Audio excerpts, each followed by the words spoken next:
Bismillahirrahmanirrahim. Assalamualaikum warahmatullahi wabarakatuh kepada ibu dan ayah semua. Okey, saya nak ucapkan ribuan terima kasih kepada ibu dan ayah kerana sudi meluangkan masa pada bagi program Virtual Teachers and Parent Meeting pada hari ini. Okey, jadi sebelum kita nak mulakan sesi penilaian prestasi anak-anak pada hari ini, ada beberapa perkara yang saya nak terangkan dan kongsikan dengan ibu ayah. Okey, untuk pengetahuan ibu dan ayah, bagi penilaian anak-anak di APC Bandar Putra ni sendiri, kami tak menilai prestasi anak-anak ni hanya berdasarkan penilaian akademik semata-mata. Jadi sebab tu kenapa kami tak menggunakan medium exam oriented di dalam pembelajaran dan juga dalam penilaian prestasi anak-anak. Okey, sebelum kita nak menilai pencapaian akademik anak-anak ni sebenarnya, ada beberapa perkara yang kita perlu faham terlebih dahulu, iaitu berkaitan dengan perkembangan pembelajaran anak-anak.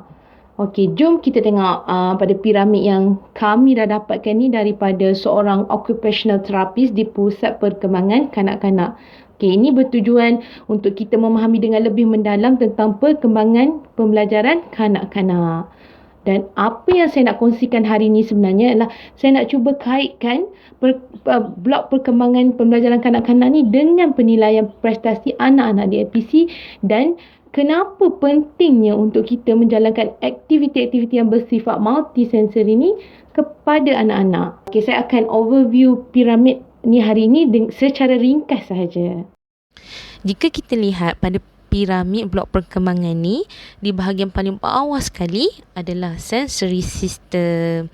Okey, kat sini kita ada tactile, vestibular, proprioception, olfactory iaitu smell, visual, auditory and gustatory iaitu taste. Okey, kenapa sensory system ni dia ada di bahagian bawah dalam piramid ni? Kalau kita tengok pada Pyramid of Learning oleh William and Schellenberger ni, dia cuba menunjukkan kepada kita betapa pentingnya anak-anak ni untuk menguasai foundation atau peringkat yang rendah ataupun di bahagian bawah sekali ni. Kalau dalam piramid ni, yang bawah sekali tu dia ada central nervous system, iaitu untuk memastikan seorang manusia tu boleh berfungsi dengan baik. First thing first adalah kita kena pastikan tubuh badan manusia tu okey. Contoh macam tulang, saraf, otot semua berada dalam keadaan yang baik lah. Dia tak ada sebarang masalah pada mana-mana bahagian yang disebut tadi.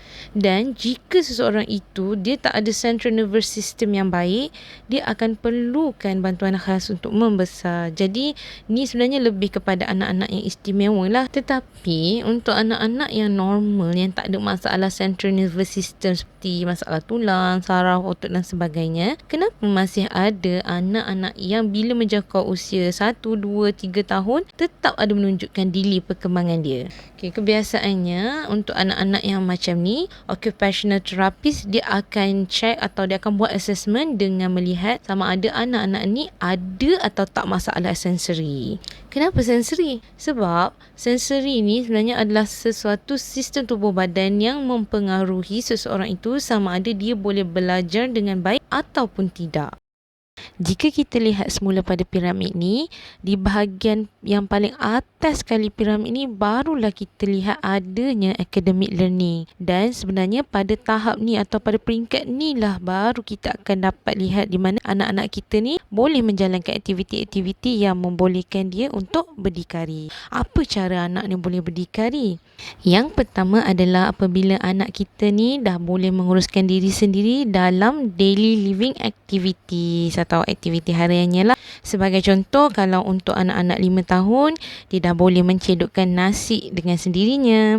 Dan kalau dari segi pengurusan diri pula untuk anak-anak 6 tahun, dia dah boleh pergi ke tandas dengan sendiri tanpa perlu kita tolong untuk cebokkan dan bersihkan dan sebagainya. Jadi tahap ni semua ditentukan berdasarkan milestone anak-anak tu sendiri. Seterusnya, kita boleh lihat dengan behavior. Behavior ni selalunya kita dapat lihat dengan cara anak-anak anak-anak ni bermain. Sebab dengan bermain ni, dia akan mempengaruhi macam mana anak kita tu berinteraksi dan bersosial. Dan macam mana sikap mereka ketika mereka bersosial.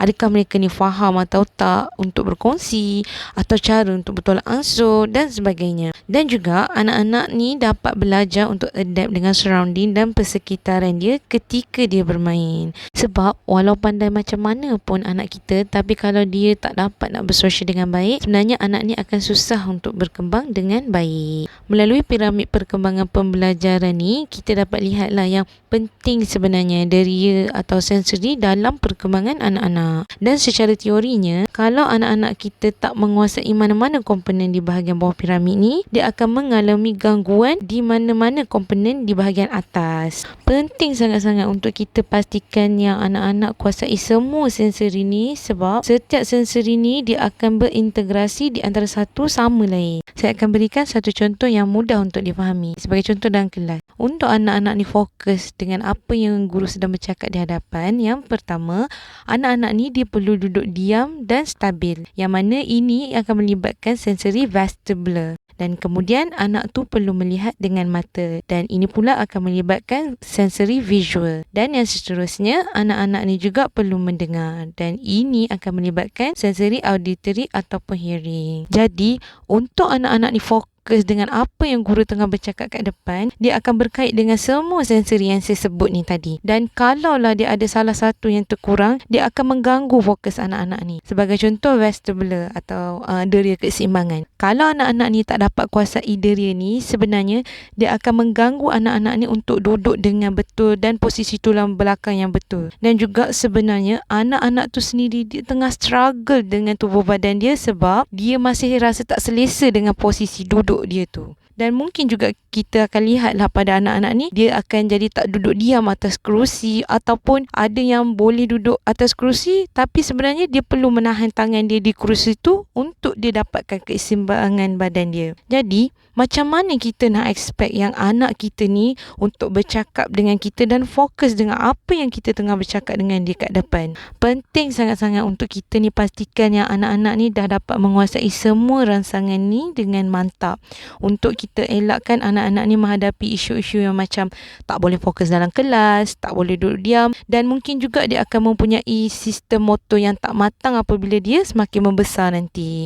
Dan memandangkan untuk situasi kita sekarang yang mana anak-anak masih lagi tak berpeluang untuk ke tadika, jadi banyak sangat aktiviti-aktiviti multisensori yang telah dirancang oleh pihak tadika tak dapat dilaksanakan dengan anak-anak semua.